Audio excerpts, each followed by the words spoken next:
My name is Michelle Gervais, and I'm an editor at Fine Gardening Magazine. These punch tin lanterns add a nice homey touch to your garden at dusk, and they're very easy to make. We'll be making the holes in the lantern by punching holes with a nail and hammer. If we were to just do this with an empty can, we would dent in the can. So what we need to do is to create a solid base inside the can. We'll do that by freezing water in the can. But if we were just to use plain water in the can, the bottom would bulge. To solve that problem, we'll fill the can with sand first. Just pour the sand all the way to the top, and then fill it with water. Then we'll put the can filled with sand and water in the freezer.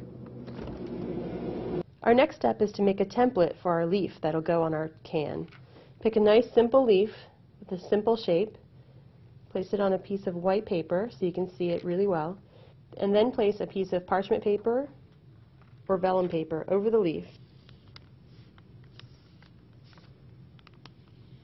These are lines just for reference.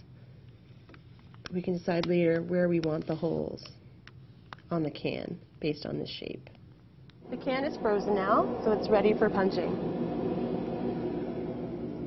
As you'll see, it hasn't bulged out the bottom because we filled it with sand before the water.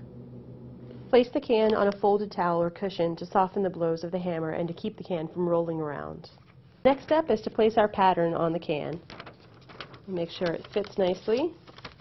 Wrap the paper around the can and secure it with some tape.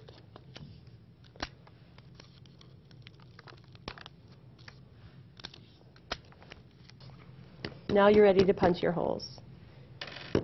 With the sharp nail and hammer, start with the perimeter of the leaf pattern.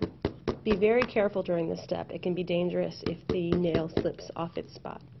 I've made the holes around the perimeter of the leaf very close together, which suggests a stronger line. For the veins, I'm going a little bit further apart, which will come across as a fainter line. This pattern is done now, so all we have to do is unwrap it and take it to the kitchen, and we'll leave this to sit here overnight to thaw out. After the ice is thawed, remove the can, rinse it out, and let it dry completely before you paint. Now we're going to spray paint our lantern. This will put a protective finish on the lantern, so it'll take a little bit longer before it starts to rust, but it's also going to dress it up just a little bit. Spray the inside to give it a little bit more protection, and when it's dry, we'll spray the bottom as well.